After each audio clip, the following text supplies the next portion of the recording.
Assalamualaikum warahmatullahi wabarakatuh. Alhamdulillah, salatu wassalamu ala rasulillah amma ba'd. Kaum muslimin yang dirahmati Allah subhanahu wa ta'ala, di video kali ini kita kembali akan mengangkat video dari Imam Besar Masjid Istiqlal yang mengeluarkan fatwa bahwa berdasarkan Al-Quran, walaqad karramna bani Adam, kemudian diartikan bahwa anak cucu Adam ini apapun agamanya, etnisnya, negaranya, semuanya sama, mulia di hadapan Allah Subhanahu wa taala. Jadi secara tersirat arti yang diucapkan oleh Imam Besar Masjid Istiqlal ini adalah semua agama itu sama. Di hadapan Allah Subhanahu wa taala semuanya benar, semuanya mulia di hadapan Allah Subhanahu wa taala. Diwacanakan tapi toleransi itu dibuktikan. Inilah yang dilakukan Istiqlal. Tidak banyak bicara tetapi banyak berbuat, dan kami menghimbau pada rekan-rekan semua, mari kita bekerja dengan hati nurani, karena hati nurani berbicara bisa diterima semua pihak. Saya motonya humanity is only one, kemanusiaan itu hanya satu, gak ada bedanya satu sama lain. Itu sesuai dengan prinsip kami dalam Islam. Walaqad karramna bani Adam, Allah memuliakan anak cucu Adam. Anak cucu Adam apapun agamanya, etniknya, warga negaranya, jenis kelaminnya, we are the same, kita sama semuanya. Nah, kaum muslimin, sebenarnya ucapan-ucapan yang seperti ini, ya, keyakinan-keyakinan yang seperti ini, pemahaman-pemahaman seperti ini sudah disebarkan sejak lama, kaum muslimin. Sudah sejak lama, sudah entah berapa puluh tahun, kaum muslimin, ya. Dan sampai sekarang masih banyak orang-orang yang memiliki pemahaman seperti ini. Dan sebagian dari mereka, kaum muslimin, mereka tidak berani terang-terangan mengatakan semua agama sama. Tapi mereka mencoba untuk mengaburkan keyakinan kaum muslimin bahwa agama Islam ini adalah yang paling benar. Selain Islam salah. Ya. Mereka memelintir ayat-ayat Al-Quran, ya, terutama surat Al-Baqarah ayat 62. Di mana di sana dikatakan innalladzina amanu walladzina hadu wan nasara was-sabiina man amana billahi wal yaumil akhir wa amila sholihan falahum ajruhum inda rabbihim wala khaufun alaihim wala hum yahzanun. Ya, mereka langsung menyampaikan ayat ini secara tekstual bahwa orang-orang yang beriman, orang-orang Yahudi, orang-orang Nasrani, dan orang-orang Sobiin, ya siapa saja yang mereka berbuat kebaikan, maka di hari akhir mereka pasti mendapatkan balasan dari Allah Subhanahu wa taala. Mereka akan mendapatkan tempat yang terbaik di sisi Allah Subhanahu wa taala, ya. Dan ini sering disampaikan oleh Quraisy Shihab, ya. Kemudian seperti yang sudah meninggal kemarin, Syakur, ya. Ini disampaikan seperti itu, dan masih banyak lagi orang-orang liberal yang mengatakan seperti itu. Padahal yang dimaksud Yahudi dan Nasrani ini adalah Yahudi dan Nasrani yang ada pada zaman Nabi mereka masing-masing. Bukan Yahudi dan Nasrani yang ada setelah diutusnya Nabi Muhammad SAW, kemudian tidak beriman dengan Nabi Muhammad SAW.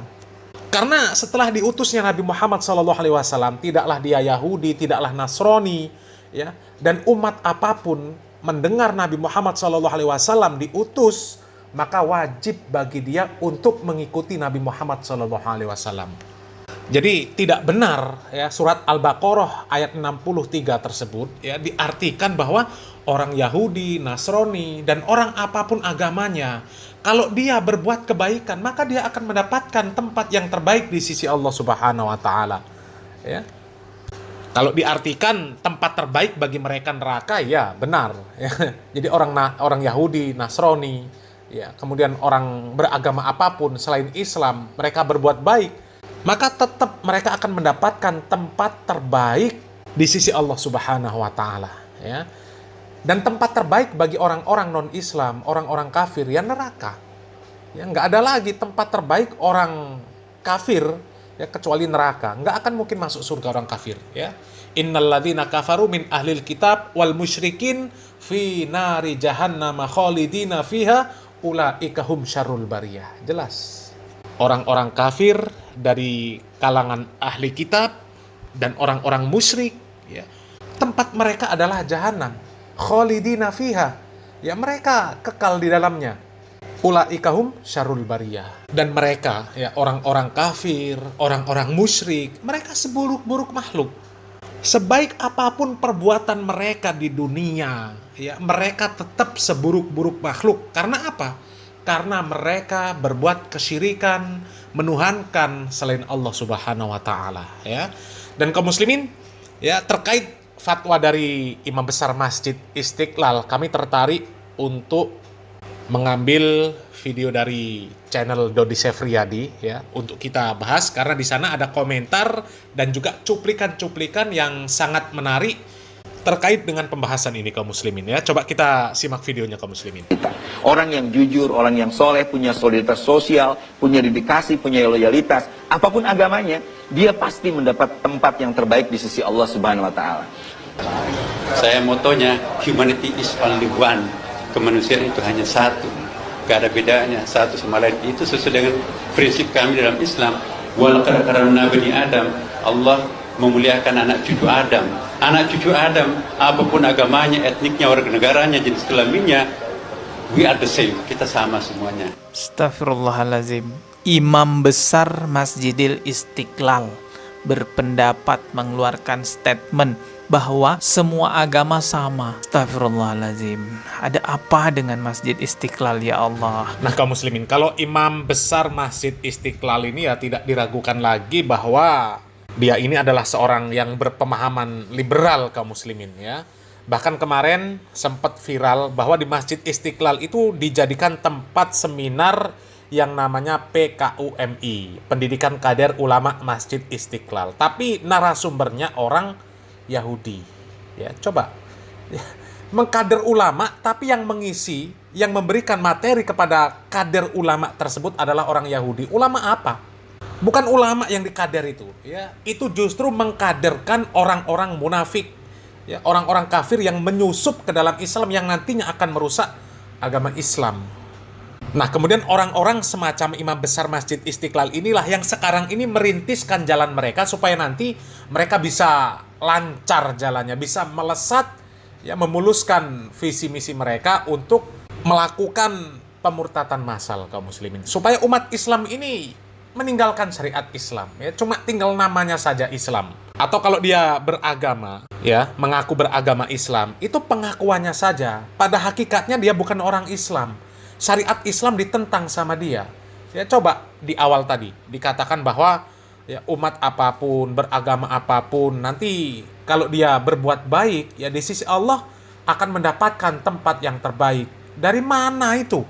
Sudah jelas Allah Subhanahu wa taala mengatakan di dalam Al-Qur'an, innalladzina kafaru wa matu wa hum kuffar ulaika alaihim la'natullahi wal malaikati wan nasi ajmain.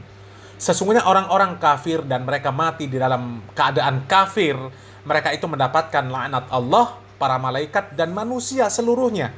Karena apa? Mereka ini jelas-jelas menyekutukan Allah Subhanahu wa taala, menentang Allah Subhanahu wa taala.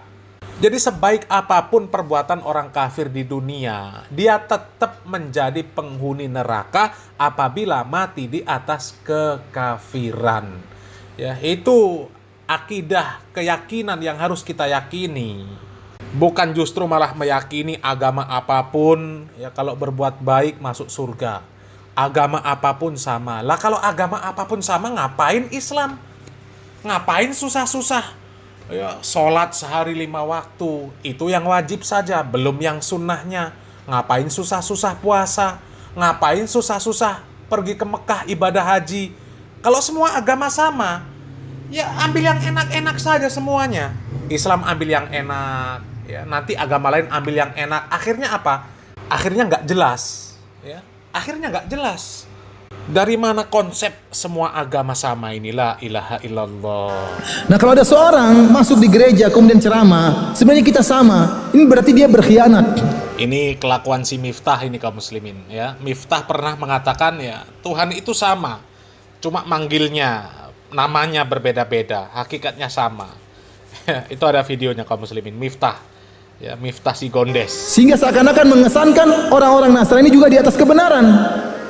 Benar atau tidak? Iya. Harusnya orang Nasrani punya hak untuk kita dakwahi. Betul. Dakwahi mereka. Kalau enggak, ya enggak usah ente membuat kesan bahwasanya mereka juga di atas kebenaran. Saya ketuk lantai masjid, saya bilang ini bukan masalah perasaan saudaraku, ini masalah keyakinan. Anda menyebarkan keyakinan yang salah. Kalau semua agama sama, saya sama Anda pindah Nasrani aja enak, nyanyi-nyanyi seminggu sekali masuk surga. Hah? Ngapain jadi muslim banyak haramnya? Buat apa Allah mengutus Nabi dan Rasul? Buat apa Allah mengutus kitab, menurunkan kitab suci? Untuk apa Rasulullah berjuang? Untuk apa para sahabat berjuang? Untuk apa mereka para ulama dulu berjuang? Kalau memang semua itu dianggap benar, logika berpikir dari mana? Ya Allah, sebenarnya perkataan semua agama sama ini udah lama sekali digaungkan di Indonesia dan sudah banyak sekali dai-dai yang membantahnya, sudah banyak sekali para ulama yang membantahnya, tapi ternyata sampai sekarang masih digaungkan juga oleh orang-orang liberal bahwa semua agama sama. Sekarang kita bahas dampak fatal dari doktrin semua agama sama, semua agama benar. Lihat dampak fatalnya teman-teman. Orang-orang yang terdoktrin menganggap semua agama benar, dia akan bermudah-mudah untuk ikut-ikutan dengan ritual ibadah umat agama lain.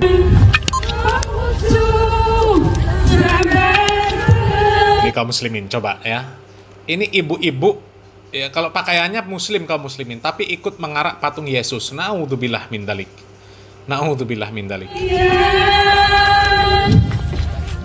Syederalun, ribuan umat Katolik dari Keuskupan Ruteng mengikuti perarakan patung Bunda Maria Assumpta Nusantara di Kota Labuan Bajo, Kabupaten Manggarai Barat, Nusa Tenggara Timur atau NTT pada Minggu 14 Agustus 2022 malam. Parah kaum muslimin ya. Parah. Ya, umat Islam ikut mengarak patung Bunda Maria dalam acara kegiatan keagamaan orang Kristen. Ya Allah, parah. Dan yang lebih parah lagi kaum muslimin, ada banser yang sama, ya ikut menggotong patung Bunda Maria. Na'udzubillah min dzalik, banser. Ya sudah kebablasan kalian ini ya. Ada orang bangun masjid ditolak, ya, ada orang pengajian ditolak, dibubarkan. Padahal sama-sama Islam. Tapi giliran ada orang kafir yang beribadah malah dibantu. Coba apa nggak mikir orang kafir itu ya, ketika mereka beribadah, mereka itu sedang menghina Tuhanmu. Sadar nggak? Berpikir nggak seperti itu? Ya, dipakailah otaknya itu dipakai. Ya, ketika orang kafir beribadah, ya, pada saat dia ibadah itu dia sedang menghina Allah Subhanahu wa Ta'ala. Ya, cobalah dipakai sedikit otaknya ya. Na'udzubillah min dzalik. Coba kita lihat video tuh, banser yang ngangkat patung Bunda Maria. Ini apa-apaan ini banser. Saling membantu kok membantu menghina Tuhannya sendiri. Apa enggak? Ini namanya gila, ini namanya kegoblokan yang nyata. Dan yang seperti ini mereka sebut dengan toleransi, yang mereka sebut dengan humanity, ya, hubungan antar sesama manusia, atau lebih tepatnya hubungan kemanusiaan, ya, atas nama kemanusiaan. Atas nama kemanusiaan itu kalau kegiatan-kegiatan sosial yang tidak ada hubungan dengan syariat itu nggak ada masalah. Ya, misal orang kafir terkena musibah, kita bantu. Itu kemanusiaan. Mereka tidak punya makanan, kita kasih. Itu kemanusiaan. Kalau melihat ada orang-orang yang terkena musibah, ya kita membantu, tidak harus menanyakan agamanya apa. Itu kemanusiaan. Tapi kalau sudah jelas-jelas dalam perkara ibadah, mereka dalam rangka menyekutukan Allah, kita nggak boleh membantu. Itu hukumnya haram. Karena itu sama saja membantu orang untuk menyekutukan Allah Subhanahu wa Ta'ala. Dan menyekutukan Allah Subhanahu wa Ta'ala itu adalah dosa yang paling besar, lebih besar daripada dosa berzina, dosa mencuri, dosa menghilangkan nyawa orang lain. Itu dosa syirik, ya. Dosa syirik itu adalah dosa besar yang paling besar, ya. Itulah agama itu nggak bisa pakai perasaan semata. Masa iya kita membantu orang beribadah, membantu jaga gereja, masa iya dosanya lebih besar daripada dosa membunuh, lebih besar daripada dosa berzina. Ya kalau pakai akal nggak sampai. Tapi ya aturan Islam seperti itu. Yang namanya kesyirikan, sekecil apapun bentuknya, meskipun berkorban seekor lalat untuk berhala, itu tetap dosa besar, yang besarnya itu lebih besar daripada dosa menzinahi ibu kandung sendiri. Lebih besar dari membunuh ibu kandung sendiri, bapak kandung sendiri. Itu seperti itu. Dosa syirik itu besar. Bahkan di dalam Al-Quran kan jelas bahwa Allah Subhanahu wa Ta'ala mengatakan langit itu hampir pecah, hampir runtuh, gunung-gunung hampir hancur, ya bumi ini hampir hancur terbelah ketika orang-orang kafir, orang-orang Kristen mendakwahkan bahwa Allah punya anak. Kok tiba-tiba sekarang mereka beribadah dibantu oleh orang yang katanya mentauhidkan Allah Subhanahu wa Ta'ala? Waras apa enggak waras yang seperti itu kaum muslimin? Ya, na'udzubillah min dzalik. Itulah bahayanya pemahaman yang mengatakan bahwa semua agama itu sama, ya. Itu menggiring seseorang jatuh kepada kekafiran. Na'udzubillah min dzalik, ya. Mudah-mudahan kita dijauhkan dari pemahaman yang seperti itu kaum muslimin, ya. Mudah-mudahan bermanfaat. Barakallahu fikum. Wassalamualaikum warahmatullahi wabarakatuh.